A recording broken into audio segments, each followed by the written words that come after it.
sekarang teknik enkripsi ada dua teknik. Ada yang namanya symmetric cryptography, ada yang namanya asymmetric cryptography. Yang symmetric cryptography, kunci encrypt sama decrypt sama. Konsekuensinya, ini kunci harus dikirim dari ujung ke ujung. Kalau kuncinya di tengah jalan diambil orang tadi bisa akan baca message yang di-encrypt tadi. Terus ya, kasus yang terjadi yang untuk yang ini apa? Kasus yang paling beken adalah waktu Perang Dunia Kedua. Silakan cari di Google, namanya Enigma U-boat. U-boat adalah kapal selamnya Jepang Jerman. Oke, di Atlantik. Kita cari gambarnya aja ya, gambar.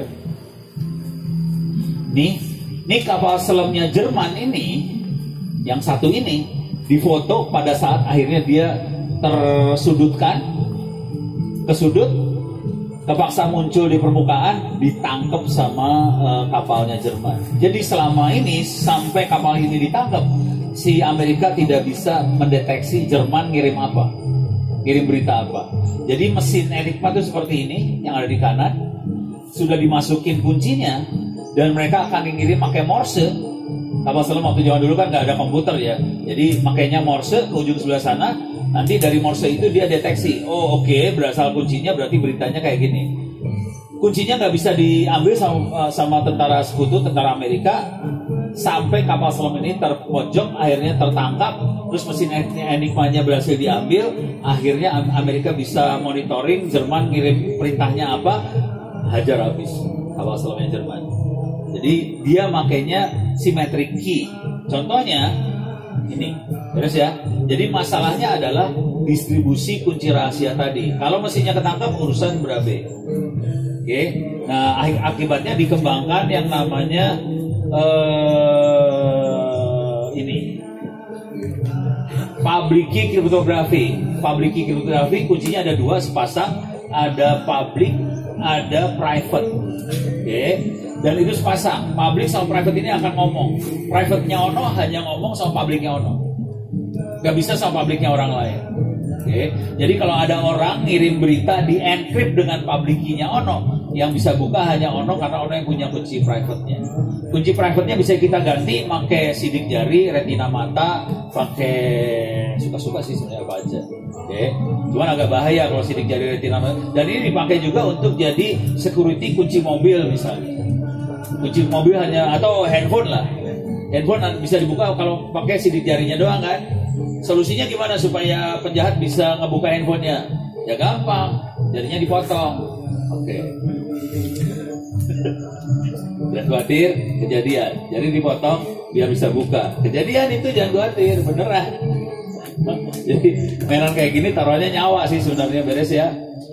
Jadi kita bisa tanda tangan pesannya, kita bisa encrypt si teksnya. Cara kerjanya kira-kira kayak gini. Jadi kalau ada orang punya kunci publiknya Ono, tadi kunci publik udah saya sebarin di message. Nah, Anda harus encrypt kunci publiknya Ono, message-nya di encrypt pakai kunci publiknya, dikirim dalam terenkripsi. Saya bisa buka karena saya punya private key-nya. Di sini kuncinya nggak usah disebarin. Kita nggak usah ngirim kuncinya lagi. Oke, jadi tidak ada masalah seperti Enigma yang kemarin. Beres ya? Oke. Nah, terus ini waktu buat ngejebolnya sekitar 12 tahun yang lalu. Panjang key-nya 108 bit. Sekarang panjang key yang saya pakai kalau nggak salah 3000 berapa? 3072 bit atau berapa lah, lupa. 3000 lebih lah key-nya. Susah dijebol. Ini aja jebolnya sekian miliar tahun kan? Apalagi yang RC4 sekian tahun. Sekarang udah nggak tahu kapan jebolnya. Tadi malam ada pertanyaan kalau kita pakai quantum computing ya, berusaha ngejebol ini kan, ya algoritmanya pasti berkembang terus lah. Tapi tetap aja komputernya makin kencang, algoritmanya juga makin susah, seru dah pokoknya. Terus ya, kebayang ya. Oke. Nah terus yang namanya tanda tangan digital itu seperti apa bentuknya? Cara kerja tanda tangan digital seperti ini, ada teks, ada tulisan, masukin ke fungsi hash, keluar sidik jari teks. Oke, konsekuensinya apa? Kalau teksnya kita rubah satu huruf, sidiknya berubah. sidik teks nggak panjang, berapa cuma 16 byte, atau pendek lah sidik jari teks. Tapi yang penting adalah di sini kita bisa mencek integritas dari teks. Jadi kalau teksnya berubah, sidik jarinya berubah. Oke, terus sidik jari ini di encrypt pakai private key si pengirim. Saya ulang lagi ya. Sidik jari teks tadi di encrypt pakai private key si pengirim. Itu yang namanya tanda tangan digital. Jadi dalam tanda tangan digital ada dua informasi. Yang tanda tangan siapa, teksnya yang mana, hati-hati. Terus ya. Artinya apa? Kalau sampai yang tanda tangannya ngaco atau teksnya ngaco, itu bisa deteksi langsung. Ini nggak beres nih. Oke, ini bohong. Kira-kira kayak gitu. Jadi di sini kita bisa lihat sifat tanda tangan digital, otentik, bisa jadi barang bukti di pengadilan, itu yang penting. Dan si terdakwa nggak bisa mungkir karena kita bisa lihat cek tanda tangannya lewat public key-nya dia. Kelihatan tanda tangan kan, teksnya kayak gini kan, mati dia langsung. Di situ non-repudiation masuk. Terus hanya sah untuk dokumen itu dan kopinya. Ini yang penting nih, kopinya juga sah. Karena kopinya kan semuanya sama persis, nggak masalah. Jadi tadi email saya di copy, dikirim ke orang, sah tetap. Bisa jadi barang bukti, nggak masalah. Beres ya.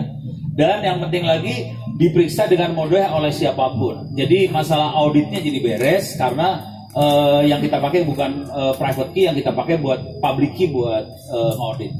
Jadi enak banget sih. Ini beres. Ini tanda tangan digital ya. Nah, terus kita mengenalkan lagi yang namanya sertifikat digital. Kira-kira kayak KTP lah. Jadi tiap orang, tiap server segala macam bisa punya sertifikat. Dalamnya ada informasi country, C itu country, Indonesia, organisasinya apa. Ini kebetulan yang bikin Mas almarhum Pak Mukti. Jadi dia dari UI, dari Pusilkom UI, dari Digital Security Lab. Unitnya namanya Prasetyo Anto, punya masa berlaku dan ada public key-nya ditempel dan ada sertifikat authority yang ngecap bahwa ini adalah sertifikat benar. Ini siapa? Sertifikat authority-nya adalah tadi yang CA tadi. Terus ya, yang Indonesia nggak ada dalam browser tadi. Ini masalah kita, karena kita tidak ada dalam browser, jadi kita nggak bisa ngecap ini sih sebenarnya. Jadi yang namanya Kominfo, BSSN bilangnya punya CA, nggak bisa ngecap sebenarnya. Tidak diakui oleh browser. Seru ya? Oke. Kalau Anda orang teknologi, baca peraturan kadang-kadang antara miris, gimana ya? Karena kita tahu tekniknya kan. Ya lu ngomong kayak gitu, kenyataannya nggak bisa dipakai yang diomongin. Seru itu. Jadi ya sabar aja. Jadi warga negara Indonesia memang kita harus diajar sabar ya. Sudah supaya bisa masuk surga.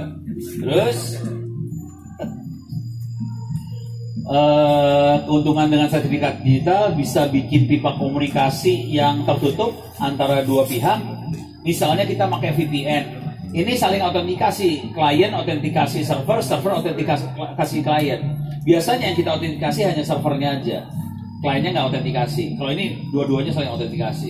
Ini ono benar bukan? Benar, oke. Ini server benar bukan? Benar, ngomong.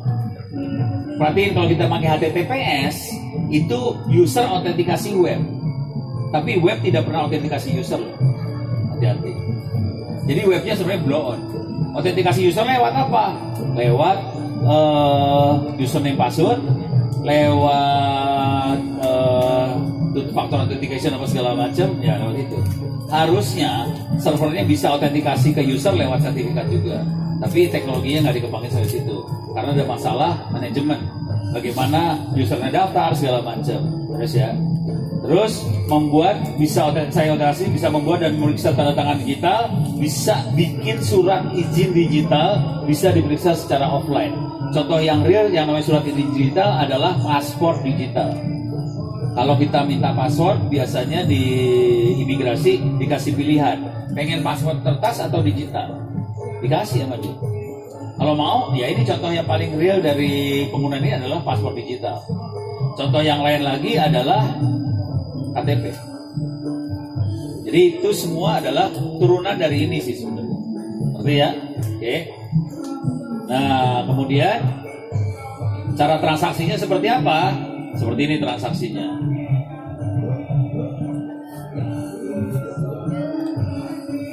Nah, Sekarang saya akan ngomong cepet di sini ya.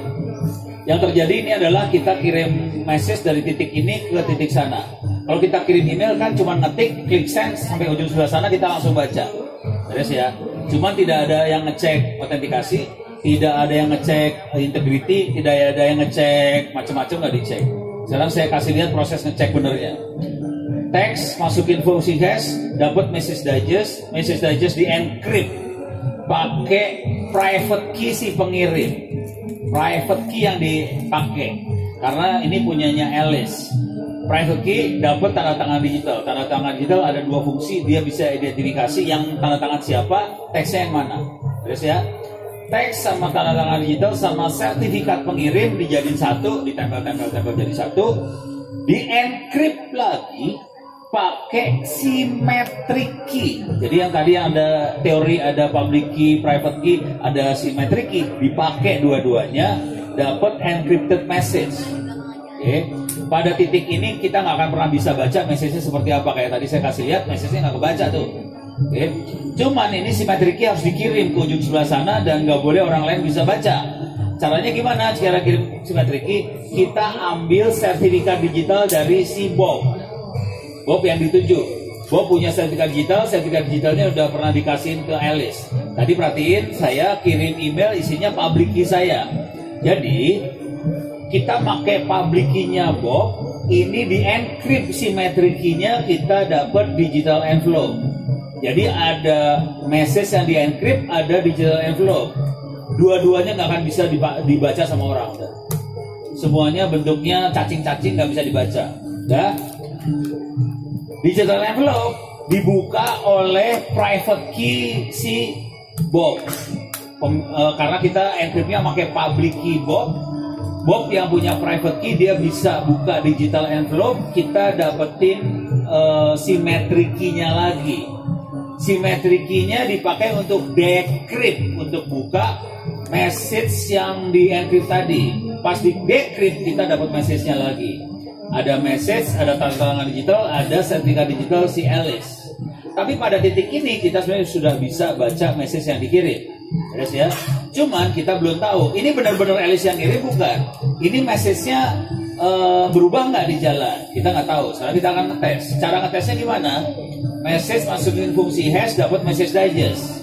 Kita harus bandingkan message digest ini dengan message digest satu lagi yang dikirim lewat tanda tangan digital. Tanda tangan digital diambil, di decrypt pakai public key-nya Alice yang diambil dari sertifikat digitalnya Alice, dapat message digest. Dua message digest di compare, dibandingkan, kalau sama persis berarti message-nya tidak berubah. Pusing? Pusing. Seru ya? Negara yang dipublikasikan sama Bjorka itu kita bukan hoax maksudnya. Dokumen negara yang dipublikasikan sama Bjorka, kita tidak bisa mengautentikasi bahwa ini dokumennya asli atau palsu. Bukan hoax, mungkin benar. Ini kita nggak tahu kan? tapi belum di-decrypt. Dokumennya nggak ada yang di-decrypt, itu dokumennya bukan dokumen teks biasa, file Excel kayak gitu-gitu, dan filenya tidak di-enkripsi. Bayangkan negara kita punya data-data sensitif kayak gitu nggak di-enkrip, diambil sama hacker. Nah, ini sekarang cara berpikirnya gini. Kalau kita ngambil data orang satu-satu sih masuk akal ya sama hacker perorangan ya. Kalau hacker perorangan kita bisa pakai bukan dekriptor, yang lebih brown lagi kan pakai ini soceng ya, social engineering, kita tipu orang, kita dapat satu-satu password dulu apa kan kita pakai soceng dapat nih ya per orang. Atau kita butuh data pribadi, nama, agama, alamat, tanggal lahir segala macam satu-satu. Bayangkan kalau kita mau ngejebolin 100 juta bangsa Indonesia kan lama tuh. Bayangkan nih Bjorka dan hacker-hacker ini bisa dapat file yang besarnya gigabyte, kadang-kadang ada yang sampai puluhan gigabyte, bisa dapat file segede gitu, lengkap semua datanya. Berarti taruhan saya, ini ngejebolinnya nggak satu orang jebolin nggak, dia dapetin database langsung gitu. Gak mungkin lah satu orang sampai 100 juta lu kerjain. Gak mungkin. Pasti dia hajar database, dapetin semua database-nya. Gitu tekniknya. Yang seru adalah pernah nge-download database yang gedenya misalnya 10 giga? Gak pernah. Pernah transfer file yang 10. Nah ini ada nih yang pernah. Berapa lama? File aja deh jangan database. File yang sebetulnya 10 giga. Berapa lama transfernya? 6 jam ya. Jam-jaman. Lama ya? Intinya lama kan? Coba pakai logika. Transfernya aja belum sering ngejebolin ya. Misalnya kita jebolin. Jebolinnya ya susah nih kan. Udah kita harus transfer dong ke komputer kita. Jam-jaman. Bayangin, ada transfer file ilegal tidak sah dari server punyanya controller data tadi, jam-jaman ke hacker, kagak kedetek. Kebayang nggak kayak kepala lo? Ini ada transferan ilegal, jam-jaman kagak kedetek, masuk akal apa kagak? Parah loh. Jadi cara berpikirnya sederhana aja, ini ilegal, jam-jaman nggak kedetek, kan aneh. Berarti ada kaitannya sama orang kominfo juga deh. Bakso sama tukang bakso. Jadi kita kalau udah kayak gini, kita pakai logika, tapi kita tetap nggak bisa. Kita hanya bisa menunjuk, menuduh kalau kita punya bukti kan. Jadi kita cuma bilang kenyataannya seperti ini. Ini ada yang aneh gitu. Kalau cuma 1-2 orang jebol normal ya, pakai social engineering gampang ya kita sebagai. Jadi bayangkan kalau orang luar, hacker luar akan ngejebolin, dia pakai social engineering, jebolin satu-satu. Bayangin dia ngejebolinnya ratusan juta. Mau berapa lama kan seumur hidup ya? Nggak mungkin, ini jebolnya ratusan juta, filenya bagus, besarnya giga bisa dapet. Nggak mungkin dari luar ya. Beres ya. Siapanya nggak tahu gua karena lo nggak nuduh. Tukang bakso.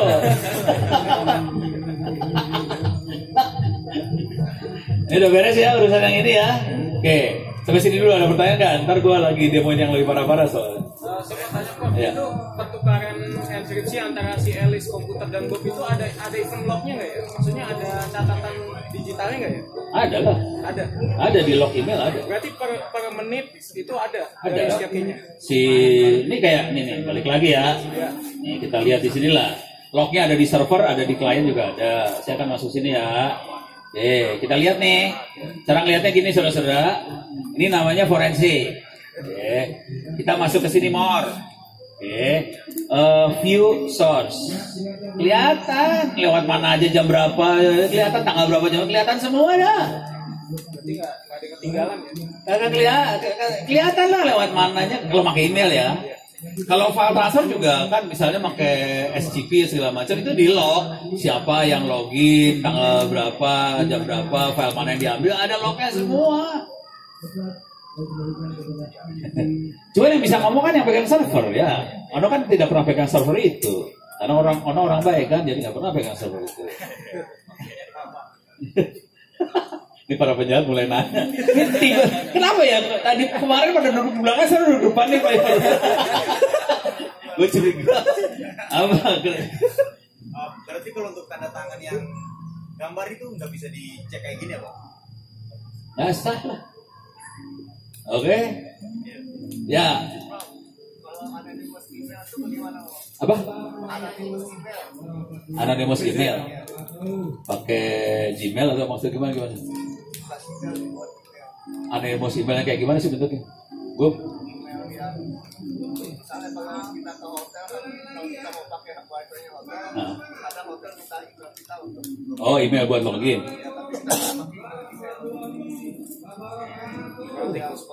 Ya, terus masalah pokoknya ada email di luar yang kita pakai. Pertanyaannya, kelihatan lah di servernya, kelihatan lah. Kan sana juga orang admin jaringan juga, dia tahu email dipakai apa, kirim kemana juga tahu lah. Nah, jadi ini kalau dari sisi forensik ya, dari sisi forensik kalau ada kejadian perkara segala macam, orang forensiknya harus koordinasi sama admin server-server tadi. Yang jadi masalah sebagian server tadi kan nggak di Indonesia, ada di luar. admin kita tidak bisa bahasa Inggris ya, susah. Server Frenzy nggak bisa ngomong bahasa Inggris, susah komunikasinya. Jadi kita selamat karena si sebelah ini nggak bisa ngomong bahasa Inggris sono gitu kan, selamat kita. Itu aja sih. Sebenarnya kalau kecatat. Kita pakai VPN juga kemana juga kelihatan, sama server VPN-nya juga kelihatan kok, jangan khawatir. VPN-nya juga kalau lu pakai VPN yang gratis apalagi. Kita langganan VPN gratis, udah gitu nge-web kemana gitu ya. Emang kagak disadap sama VPN gratis itu bisa disadap kita. Mau transfer duit ya kelihatan. Jangan khawatir, aman lah dunia ini mah. Yuk, siap. Dengan? Ya. Seringkali pemerintah yang pakai saya scan dokumen yang sama kita butuh. Apa yang seperti itu tantangan digital. Jadi harusnya kan kayak gini ya bentuknya. Kadang-kadang seringkali sama aplikasi si office-nya pemerintah itu tadi tanda-tanda digital dibentuk jadi URL supaya nanti bisa diakses. Terus URL-nya supaya gampang dimasukin ke barcode. Jadi bentuknya yang benar kayak gitu. Cuman kadang-kadang orang males kan ambil barcode mana, masukin mana gitu. Jadi masalahnya disiplin juga sih. Oh tentu berarti ngaco. Oh malah ketutup. Oh. Hah? Pokoknya harus dilihat kan dokumennya. Ya, dokumen kita scan dokumen yang sama dan download dari scanan. Tapi nggak kebuka dokumennya. Ya udah. Harusnya sebenarnya gini, yang kejadian adalah gini, kalau kita scan, nah ini masalah si programmer ya, kalau kita scan itu tanda tangan kita, dia harus ngeluarin dua informasi. Dokumennya benar, terus yang tanda tangan siapa harus kayak gua tadi tuh. Pas gua klik, ini yang tanda tangan Ono. Dokumennya benar, gitu aja kalimatnya sih. Dokumennya maksudnya tidak berubah, memang sesuai yang ditanda tangan. Jadi ada kata-kata seperti itu kira-kira. Bukan download lagi mau ngapain juga. Yang penting kan ngasih tahu bahwa dia sah, bener. Harusnya keluar kata. Cuman kadang-kadang programmer kita kan nggak ngerti ya. Selamat dah lu. Hah? Emang. Kan pemerintah lu kan pintar ya. Gue ngomong kayak gini dicatat. Track record. Ono sebaiknya jangan pilih jadi orang pemerintah dah. Ngomongnya senak jidat. Ada lagi? Kita lanjut yang kacau ya. Ini aman. Tapi sekarang saya akan mulai main komen line banget nih ya. Main ke dunia komen line. Sekarang jam berapa? 11. Kita punya waktu sampai jam 12. Berani nggak? Gas. Ajar. Oke, yang pertama yang saya kasih lihat nanti kita akan pakai comment line yang namanya GPG. Tadi kita pakai GPG, tapi kita pakai Thunderbird supaya pakai grafik. Dan bentuknya kita cuma klik-klik doang kan, jadi rada user friendly lah. Buat yang pemula segala macam nggak terlalu menakutkan. Sekarang saya akan masuk ke comment line yang saya kerjain sama Thunderbird, cuman saya pakai comment line. Terus ya, jadi yang pertama saya kerjain gitu. Yang kedua, saya akan berusaha bikin sertifikat authority sendiri di server di laptop ini. Jadi saya jalanin server di laptop ini, kemudian saya akan bikin sertifikat authority di laptop ini. Kalimat yang pengen saya sampaikan gini, kalau nggak berhasil juga ntar saya akan sampaikan gini. Kita bisa bikin sendiri sertifikat authority. Intinya itu aja. Jadi sebetulnya kita nggak perlu keluar duit, kita nggak usah bayar, semuanya free, gratis, kita bisa bikin sendiri. Bisa gitu. Lu UKM Cybersecurity di TTS bisa bikin sendiri lu. Terus ya, jangan sampai mau kalah sama ITB. Iya Pak. Alma mater gue itu loh.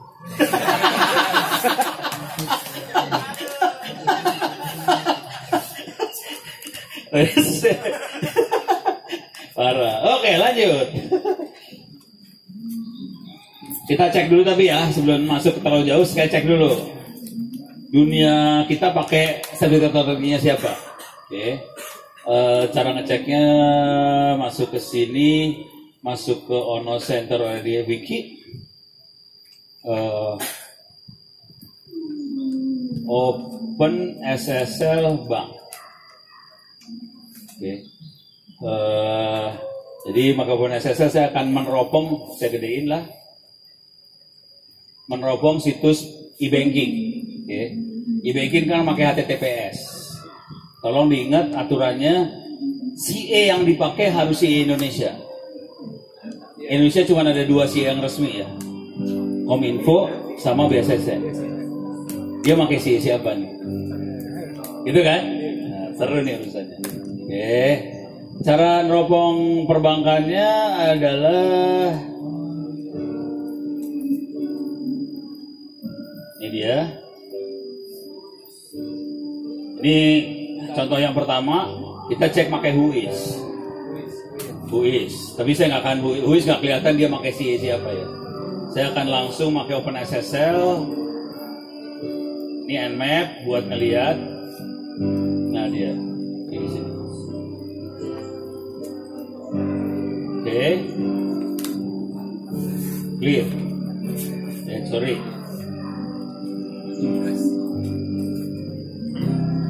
Ini saya ngecek e-bankingnya Bank Permata e-business. Dia pakai CA-nya siapa? Enter. Dia pakai CA-nya Digital. Oke. Bukan Kominfo ya? Digital. Mulai nafsu. Kita klik BCA ya. www klik bisa nyambung apa pakai minus nyambung ya. Gua nggak tahu, gua nggak hafal, gua nggak pernah pakai e-banking. Yakin ya ini ya? Bener ya? Oke, enter. Oke, kita lihat ke atas. Dia pakai digital. Parah. Asal tahu aja, gua dapat sertifikat dari digital bank harus bayar ribuan US dollar. Ini bukan gratis loh ini. Tadi kan ada nanya, bisa gratis nggak? Yang ini bayar. Dan ini bayarnya nggak murah ya, ini mahal. Ribuan US dollar bahwa bank ini bisa dipercaya oleh digital. Kalau menurut saya ulang lagi, Undang-Undang Informasi sama Transaksi Elektronik tertulis eksplisit seluruh bangsa Indonesia harus pakai CA Indonesia.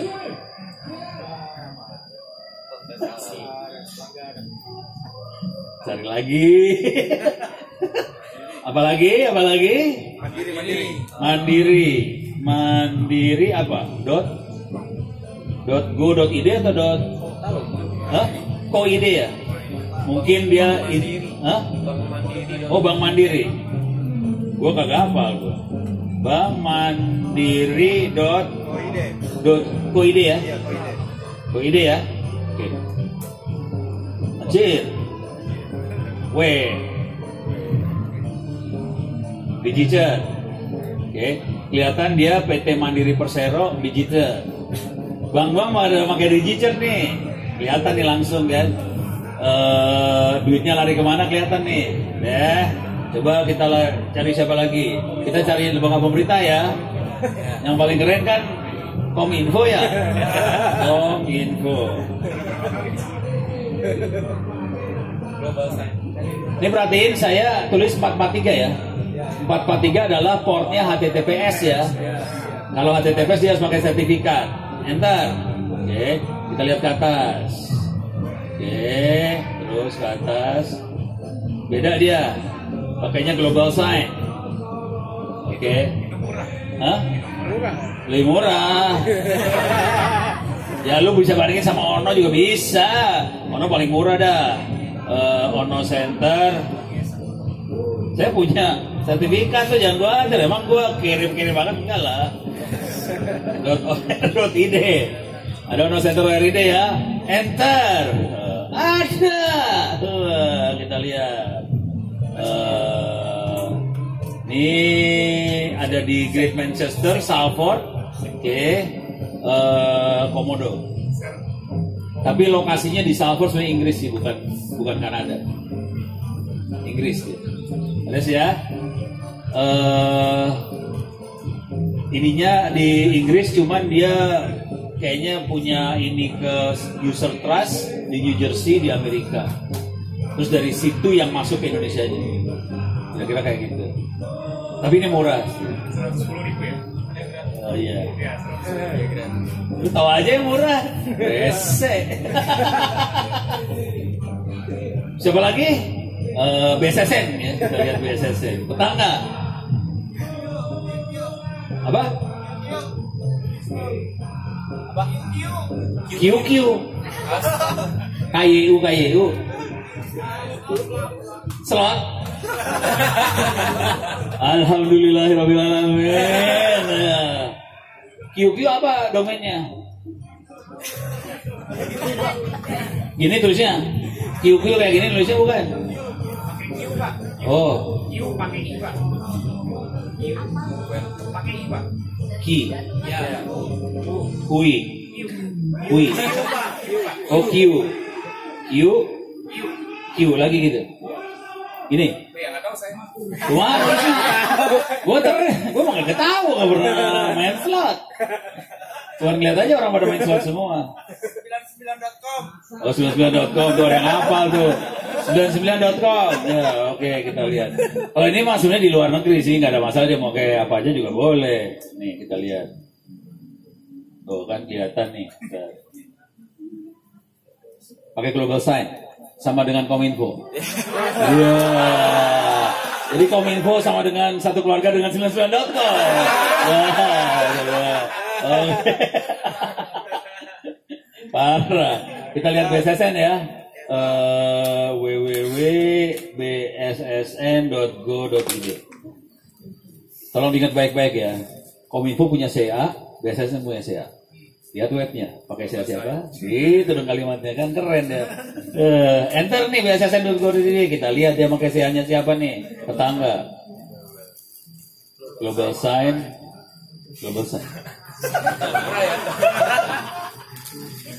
Bukan masalah murah di sini. Jadi walaupun punya CA ternyata masih pakai CA yang lain. Kenapa? Karena CA yang dibikin tidak masuk ke dalam browser. Gitu. Kalau tidak masuk browser, terus kita pakai CA-nya, nanti akan keluar seperti ini nih nanti. Untrusted. Tulisnya gimana sih? Trusted. Gitu ya. Untrusted web gitu ya. Oke, ini akan keluar kayak gini-gini nih. Nah kayak gini, untrusted connection. Susah banget sih. Nah kayak gini-gini lah. Oke, keluar kayak ginian lah ya. Jadi walaupun CE-nya secara negara ini hasil karya APBN, tapi kalau dipakai di browsernya kita untrusted sih. Terus ya, oke?